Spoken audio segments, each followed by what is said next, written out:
और इस बीच बड़ी जानकारी आप तक पहुंचाएंगे प्रधानमंत्री आवास पर। चूंकि बैठक लगातार जारी है, इस बैठक में तीनों सेनाओं के प्रमुख मौजूद हैं। सीडीएस अनिल चौहान बैठक में मौजूद हैं। एनएसए अजीत डोभाल भी बैठक में शामिल। रक्षा मंत्री राजनाथ सिंह भी पीएम आवास के लिए रवाना।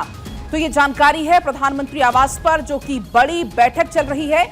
और इस बैठक में तीनों ही सेनाओं के सेना प्रमुख, सीडीएस अनिल चौहान, इसके अलावा एनएसए अजीत डोभाल और साथ ही रक्षा मंत्री राजनाथ सिंह भी पीएम आवास के लिए रवाना हो गए हैं। क्योंकि आपने देखा कि जैसे ही सीज फायर की घोषणा होती है, ऐलान होता है, उसके बाद भी पाकिस्तान की तरफ से कुछ ऐसी जानकारी सामने आई कि कहीं कहीं पर धमाके हुए। हालांकि बाद में वो धमाके भी बंद हो गए। लेकिन भारत की क्या रणनीति है, क्योंकि अभी भी सेना को यह साफ तौर पर छूट दी गई है कोई भी कदम उठाने को लेकर, क्योंकि पाकिस्तान जो कि अपनी हरकतों से बाज नहीं आता है। और ऐसे में अब आगे की रणनीति पर चर्चा की जा रही है इस बैठक में। तीनों सेनाओं के सेना प्रमुख इस बैठक में मौजूद हैं।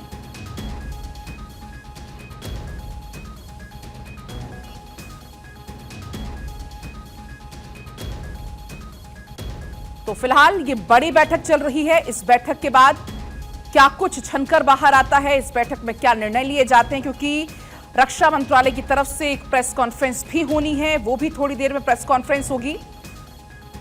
अभी ये बैठक चल रही है। सीडीएस इस बैठक में मौजूद है, एनएसए अजीत डोभाल भी इस बैठक में मौजूद है। इस पर चर्चा हम करेंगे। हमारे साथ मेजर जनरल अनुज माथुर जुड़ चुके हैं, डिफेंस एक्सपर्ट है। विंग कमांडर आलोक सहाय जुड़ चुके हैं, डिफेंस एक्सपर्ट हैं। सर, सबसे पहले आपके पास आते हुए, माथुर सर आपके पास आते हुए, जिस तरीके से हमने देखा कि सीज फायर कल हो जाता है, लेकिन बड़ा सवाल ये कि ये सीज फायर कितना टिकाऊ है और इस सीज फायर को टिकाऊ बनाए रखने के लिए क्या कुछ बड़े कदम? देखिए, मैं सबसे पहले तो आपको ये बताना चाहता हूं पलक जी कि जो सीज फायर कितना टिकाऊ है, ये सिर्फ और सिर्फ पाकिस्तान के ऊपर निर्भर है। लेकिन अभी पहले मैं आपके प्रश्न का उत्तर दूं, उसके पहले दो तीन बातें मैं बताना देना चाहता हूं। काफी लोग इन बातों से सहमत शायद ना हो। सबसे बड़ी बात है कि एक बहुत स्ट्रांग और बहुत पावरफुल मैसेज पूरी दुनिया को गया है। मेरी समझ से ये मेरा पर्सनल आकलन है, मैंने भी 4 दशक फौज में निकाले हैं। मेरी तरफ से समझ से ये पाकिस्तान सेना का लगभग सरेंडर के रूप में इसको देखा जाना चाहिए। पाकिस्तान सेना ने सरेंडर किया है, ये आप समझ लें। तीसरी बात जो है, पहली बार हमने ऑफेंसिव होकर के प्रिएंटिव तरीके से, प्रोएक्टिव तरीके से स्ट्राइक करी है पाकिस्तान के ऊपर। ये चीजें बता रहा हूं मैं, उसकी वजह क्या है। स्ट्राइक करी है पाकिस्तान के ऊपर और उस स्ट्राइक में सिर्फ और सिर्फ आतंकवादी अड्डों पर हमने हमला किया। ये बहुत बड़ी बात है, क्योंकि हमारा स्टांस शुरू से रहा है। हर एक, आप जितनी भी सेना की प्रेस कॉन्फ्रेंसेस हुई हैं पलक, आप उनको सबको सुन ले दोबारा लगा करके। हर एक प्रेस कॉन्फ्रेंस में सेना के प्रतिनिधियों ने यही कहा है कि हम एस्केलेट करना नहीं चाहते, हम वॉर नहीं चाहते, हम मैसेज देना चाहते हैं पाकिस्तान की सेना को और पाकिस्तान को कि टेररिज्म के के हिसाब से कोई भी चीज टॉलरेट नहीं की जाएगी आज के भारत में। तो ये तीसरी बात जो सबसे जरूरी है, देखिए, जो हमारा रिस्पॉन्स था वो तीनों फ्रंट्स पे एक साथ था। पहला इकोनॉमिक फ्रंट, जो आपको बताऊं, पहला जो लड़ाइयां होती हैं कहीं भी, वो कई फ्रंटों पे एक साथ होती हैं। जो कोल्ड वॉर हम देख रहे थे, वो लगातार सालों दशकों कोल्ड वॉर चली है और वो कोल्ड वॉर चलती रही है इकोनॉमिक फ्रंट पे, सोशल, साइकोलॉजिकल और इंफॉर्मेशन वॉरफेयर के फ्रंट पे सालों चली है। फिजिकल लड़ाई कोई नहीं हुई, लेकिन वो वॉर थी। वॉर जो है सदैव पलक 3 फ्रंटों पे लड़ी जाती है और इकोनॉमिक फ्रंट पे हमने वॉर शुरू करी थी। सबसे पहले हमने वो बेकार जो समझौता था इंडस वाटर ट्रीटी का, उसको सस्पेंशन में, हेल्ड इन अबेंस डाल दिया था। उसकी वजह साफ थी कि हम उनके ऊपर और आर्थिक रूप से दबाव डाला हमने। उसके बाद हमने ट्रेड बंद किया, उसके बाद हमने एंट्री पॉइंट्स, आने जाने के रास्ते बंद किए, उसके बाद हमने पोस्टल और उनकी कुरियर सर्विस बंद करी, उनके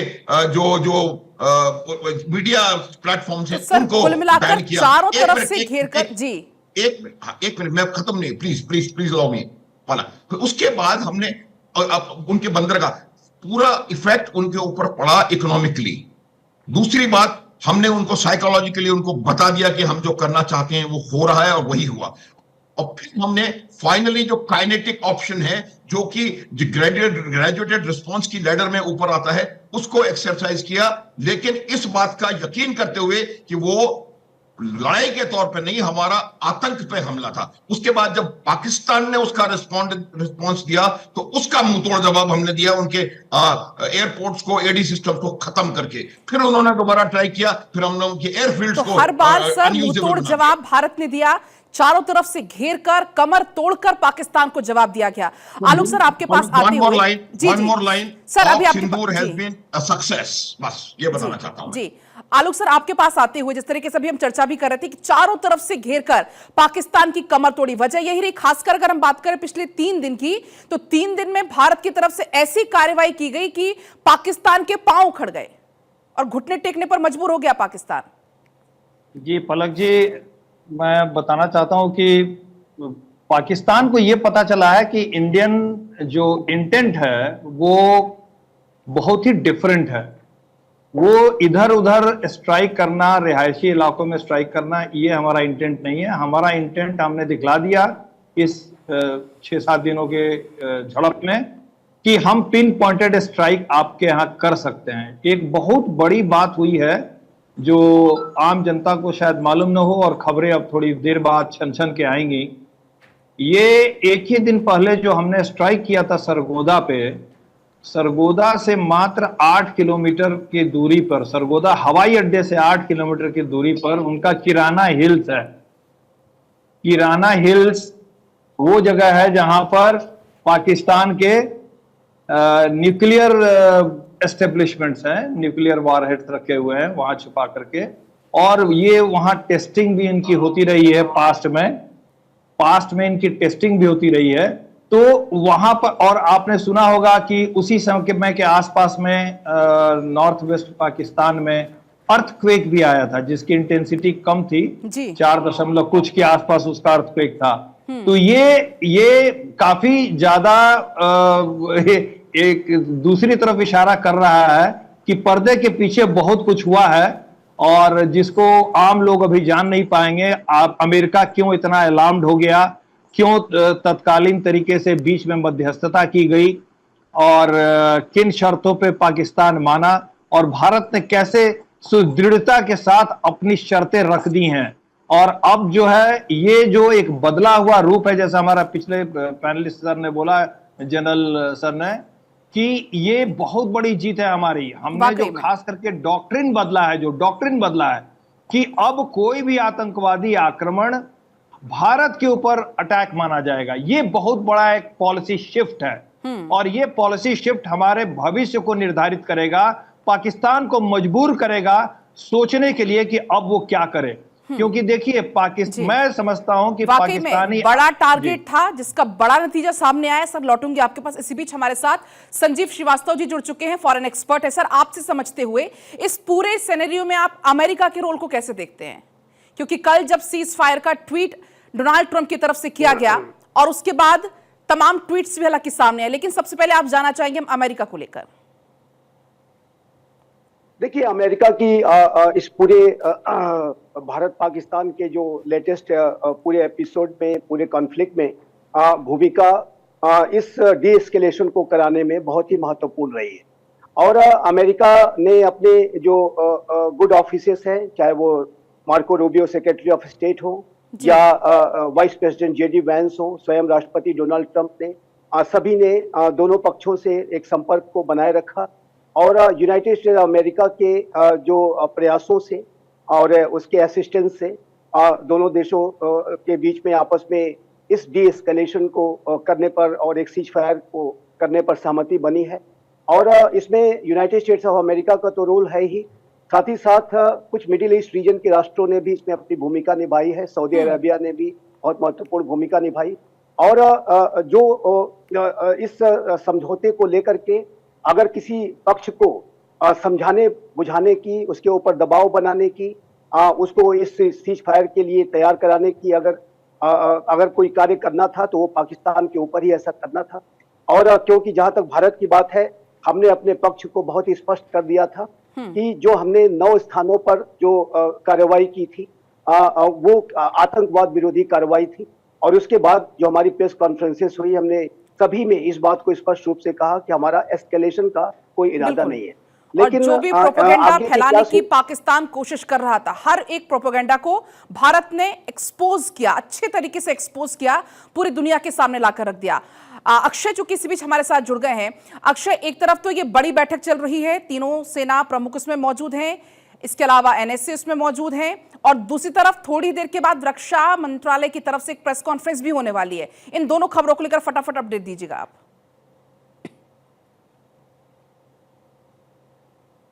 प्रधानमंत्री आवास पर बड़ी बैठक चल रही है। रक्षा मंत्री राजनाथ सिंह, एनएसए अजीत डोभाल, तीनों सेनाओं के प्रमुख, साथ ही साथ सीडीएस अनिल चौहान इस बैठक में शामिल हैं। साफ तौर पर है कि भारत और पाकिस्तान के बीच में सीज फायर हुआ है, लेकिन साफ तौर पर है कि जिस तरह से पाकिस्तान ने सीज फायर का उल्लंघन किया, उसके बाद ये बड़ी बैठक काफ़ी महत्वपूर्ण हो जाती है इस मामले में कि दुनिया को बताया जा सके कि पाकिस्तान सुधरने का नाम नहीं ले रहा है।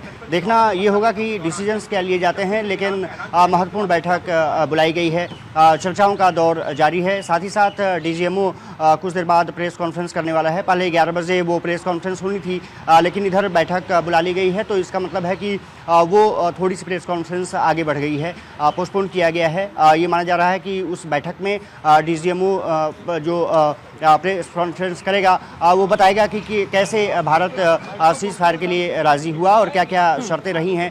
कल दोनों देशों के बीच में ये माना जा रहा है कि डीजीएमओ उसको बातचीत करेंगे कि किस तरह से हम सीज फायर को आगे और बढ़ाते हैं और क्या कुछ कार्रवाई होती है। लेकिन जिस तरह से पाकिस्तान सुधरने का नाम नहीं ले रहा है, उसके तहत ये बैठक काफ़ी महत्वपूर्ण है। ये बैठक से शायद तय हो कि आने वाले समय में भारत की रणनीति क्या रहने वाली है। जो अमेरिका ने दोनों देशों के बीच में समझौते में एक बड़ी भूमिका निभाई, उसके लिहाज से ये बैठक काफ़ी महत्वपूर्ण है। हो सकता है कि फिर भारत अमेरिका से बात करने की कोशिश करे कि पाकिस्तान इस तरह से हरकतें कर रहा है, फिर क्योंकि भारत ने पहले ही कह दिया है कि अब कोई आतंकी कार्रवाई होती है तो युद्ध के रूप में माना जाएगा। इसका मतलब साफ तौर पर है कि भारत का संदेश क्लियर है। इस बैठक के बाद ये माना जा रहा है कि कुछ महत्वपूर्ण निर्णय लिए जा सकते हैं और सीज फायर का उल्लंघन जिस तरह से पाकिस्तान की तरफ से हुआ है, भारतीय फौज पूरी तरह से अभी बैलेंस की स्थिति में है, वो जवाबी कार्रवाई कर चुकी हैं। ऐसे में अब सबसे बड़ी निगाह ये है कि अब पाकिस्तान की तरफ से अगर कुछ रिएक्ट किया जाता है तो फिर जोरदार कार्रवाई भी देखने को मिलेगी। लेकिन अभी सीज फायर है, ऐसे में अब सभी की निगाहें प्रधानमंत्री आवास पर चल रही बैठक पर है। जी ठीक है, इसकी थोड़ी देर बाद, क्योंकि बैठक के बाद प्रेस कॉन्फ्रेंस भी होगी, इस पर भी हमारी नजर लगातार बनी रहेगी। लेकिन माथुर साहब, आपके पास आते हुए ये जो पूरा ऑपरेशन सिंदूर चला, हमने देखा कि पूरी आर्म्ड फोर्स एक साथ एकजुट होकर ऑपरेशन चलाया, कहीं ना कहीं एकजुटता का संदेश गया पूरी दुनिया को, और उस पाकिस्तान को जो पाकिस्तान कभी एक नहीं हो पाया, उसके आप पीएम को ले लें, आप उसकी आर्मी को ले लें, उस पाकिस्तान को एकजुटता का संदेश गया कि अगर तुम कभी आगे भी ऐसा करते हो तो उसका आपको फिर खामियाजा हर कीमत पर भुगतना पड़ेगा।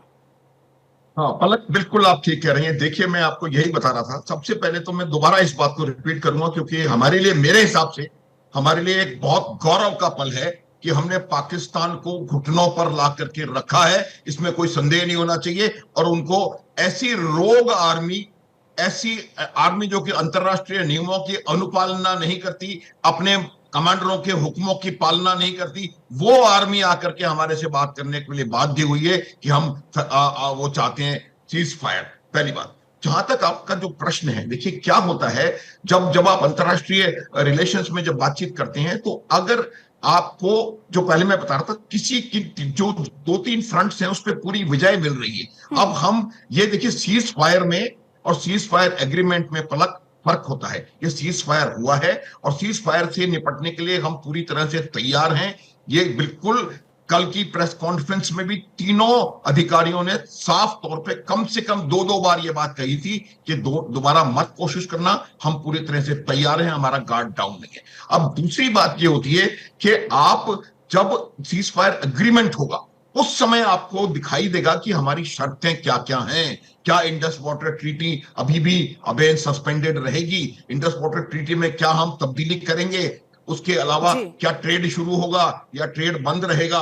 अभी तो पहली जो खबर आई है वो यही है कि ट्रेड और जितने भी सैंक्शंस लगे हुए हैं वो सारे यूं कहीं और लगे रहेंगे। उसके बाद जो किरकिरी पाकिस्तान की आर्मी की हुई है, उसका जो रिएक्शन आपको पाकिस्तान में देखने को मिलेगा पलक, वो बहुत जल्द आपके सामने आएगा। एक और बात मैं इसमें ऐड कर देना चाहता हूं, और वो बात ये है कि पाकिस्तान में जो टेररिस्ट जो हमने खत्म कर दिए वो एक, और दूसरा जो टेररिस्ट बचे हैं वो टेररिस्ट कहीं ना कहीं पाकिस्तान की सेना पर और पाकिस्तान की सरकार एस्टेब्लिशमेंट पर दबाव डालेंगे, और वो दबाव ये होगा कि भाई हमारे 100 आदमी आपने मरवा दिए, हमारा क्या।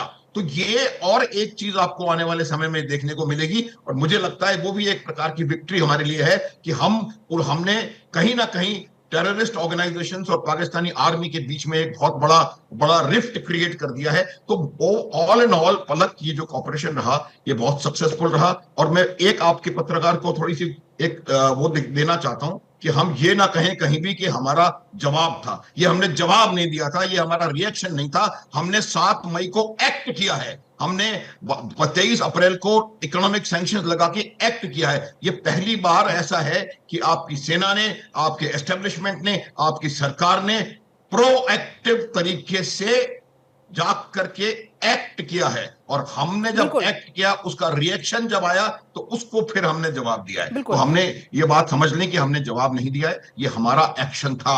ये ऑपरेशन सिंदूर हमने लॉन्च किया था, ये लोगों 100 टेररिस्ट को हमने मारा था। यही रही कहीं ना कहीं जो पाकिस्तान है वो ऑपरेशन सिंदूर से डरा, क्योंकि सीधा हमने जाकर उनके आतंकी ठिकानों को निशाना भी बनाया। आपके पास भी लौटूंगी सर, एक बार आलोक सर आपके पास आते हुए, क्योंकि पाकिस्तान जिसको कभी कोई समझ नहीं पाया वो मानने के लिए तैयार नहीं होता, क्योंकि इसके पहले भी हमने देखा 1971 में माफ किया, 98 में फिर परमाणु बम की वो धमकी देने लगा।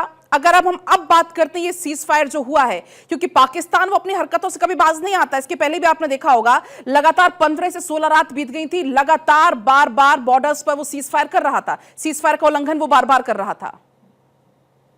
जी देखिए, पाकिस्तान पर भरोसा बिल्कुल भी नहीं किया जा सकता, अभी भी नहीं किया जा सकता। मैं तो यह मानता हूं कि ठीक है सीज फायर हो गया है और ऑपरेशन अभी स्थगित कर दिए गए हैं, लेकिन ये कब तक स्थगित रहेंगे ये कहना बहुत ही मुश्किल है।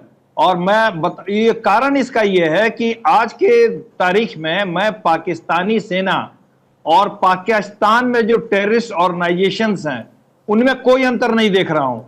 ये पाकिस्तान के पास इस पूरे एपिसोड में एक बहुत बड़ी बात ये हो गई कि पाकिस्तान बुरी तरह से एक्सपोज हो गया कि ये जितने आतंकी संगठन है ये और जितने बड़े बड़े अंतरराष्ट्रीय आतंकवादी नेता हैं ये उसके घर में हैं। ये तो अब वीडियो आ गया। अब अंतरराष्ट्रीय पटल पर पाकिस्तान ये नहीं कह पाएगा नहीं हाफिज सईद हमारे पास नहीं है, नहीं जैशे मोहम्मद के लीडर्स हमारे पास नहीं है। तो क्योंकि आपने उनके जनाजे में आप शरीक होते हो, पाकिस्तानी आर्मी टेररिस्ट लीडर्स के जनाजे में शरीक हो रही है, फातिहा पढ़ रही है। कई लोगों को तो स्टेट फ्यूनरल दिया गया, प्रधानमंत्री और राष्ट्रपति पाकिस्तान की तरफ से रीत लेइंग की गई, फूलमाला चढ़ाया गया उनके ऊपर में। तो अब विश्व कैसे अंतर मानेगा कि पाकिस्तान और टेररिस्टों में अंतर क्या है? ये तो एक ही हैं, इन्होंने दिखा दिया इस वीडियो में। तो पाकिस्तान पर भरोसा करना बहुत मुश्किल है। इसीलिए आप देखिए भारत ने बहुत ही अभी भी कॉशियस अप्रोच रखा है। पाकिस्तान में सिविल एविएशन खोल दिया गया है, भारत ने अभी भी नहीं खोला है। तो भारत ने अभी भी नहीं खोला है। दूसरी बात, इस कॉशन के साथ साथ हमने अपनी शर्तें बहुत ही दृढ़ता के साथ रख दी हैं कि हमने कोई भी जो डिसीजंस थे वो सीज फायर के आसपास में पहले जो लिए गए बाद में लिए गए उसको हमने रिवर्ट करने का अभी तक कोई ऐलान नहीं किया है। इंडस वाटर ट्रीटी को जो हमने ब्रेक किया था उसको वापस लेने का ऐलान नहीं किया है। बिल्कुल, और यही भारत की जीत भी है। सीज फायर हुआ भी तो भारत ने अपनी शर्तों पर किया। इस चर्चा को हम जारी रखेंगे क्योंकि समय थोड़ा सा कम